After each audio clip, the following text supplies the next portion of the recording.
Le fédéralisme est un système d'organisation, de gouvernement et même d'administration d'un État et dans lequel l'État est composé par une fédération des États, c'est-à-dire des États fédérés.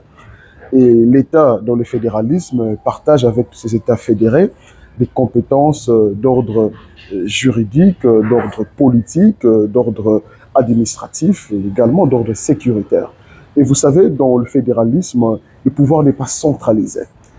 Par contre, dans l'unitarisme, le pouvoir est centralisé par le gouvernement central. Le gouvernement de la République a une centralisation du pouvoir et gère toutes les entités décentralisées et les grandes orientations sont fixées par le gouvernement central et puis mis en exercice, en pratique par les entités décentralisées.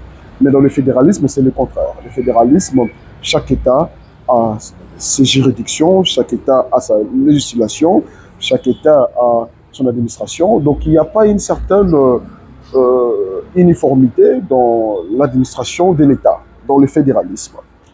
Et vous savez, le fédéralisme n'a pas seulement des inconvénients. Le fédéralisme a aussi des avantages.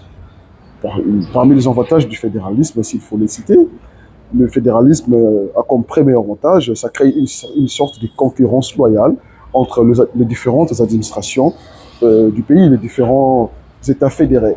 Parce qu'il y aura une certaine concurrence, chacun chercherait à montrer qu'il est plus performant que l'autre et le pays peut facilement se développer. Mais le fédéralisme, son plus grand inconvénient, et même le socle que le fédéralisme ne doit pas détruire lorsque vous l'utilisez, c'est l'unité nationale. Lorsque le fédéralisme détruit l'unité nationale, ça ne vaudra plus la peine de le mettre en pratique. Et maintenant, le problème avec notre pays, c'est ça. Le fédéralisme ne peut pas marcher au Congo aujourd'hui parce que le Congo est un État très fragile en termes d'unité nationale, en termes de cohésion nationale. Vous savez, à chaque fois qu'il y a des problèmes dans notre pays, de guerre, ainsi de suite, on fait toujours face à ces fléaux récurrents, unité nationale. Mettons-nous ensemble pour renforcer l'unité nationale. Nous avons déjà un pays qui est gangréné par des fléaux tribalistes.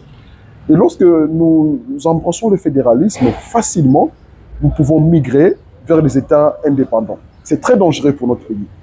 Et voilà pourquoi moi je soutiens la thèse qui dit que le fédéralisme, c'est une sorte de balkanisation masquée.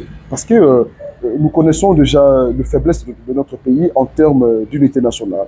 Et un État qui est si fragile en termes d'unité nationale, en termes de cohésion nationale, c'est un État qui ne peut pas envisager le fédéralisme. Parce que ça va accélérer le projet de la balkanisation, c'est-à-dire nous aurons des États indépendants en lieu et place d'avoir des États fédérés comme le veut le fédéralisme. Le fédéralisme n'a pas seulement des inconvénients, il a aussi des avantages. Mais parmi les avantages, ça sera difficile pour nous ici au pays, dans notre pays, le Congo, un État si fragile, de le mettre en pratique. Déjà avec le système unitariste que nous utilisons depuis 60, ça fait 65 ans que nous sommes indépendants, c'est un système qui n'a pas pu résoudre le problème du tribalisme. Donc le tribalisme, c'est un fléau très récurrent et puis permanent et puis qui fait partie de notre vie. Nous le vivons d'une manière ou d'une autre. Et si nous migrons vers le fédéralisme, facilement, les États demanderaient l'indépendance. Vous aurez affaire à beaucoup de pays. Le plan de la balkanisation de notre pays sera accéléré et mis en pratique. Donc par contre, nous devons chercher à solidifier l'unité nationale d'abord, que nous soyons vraiment un État-nation, comme il le faut, comme il se doit. Et après, si nous cimentons l'unité nationale comme il faut, si on se rend compte qu'on est vraiment prêt, on peut migrer vers le fédéralisme, mais ce n'est pas pour aujourd'hui. C'est pas pour aujourd'hui, parce que nous ne sommes pas prêts pour ce système d'organisation et d'administration de l'État. Nous ne sommes pas prêts pour ça. Nous sommes un État très fragile. Nous devons cimenter d'abord l'unité nationale avant d'envisager le fédéralisme.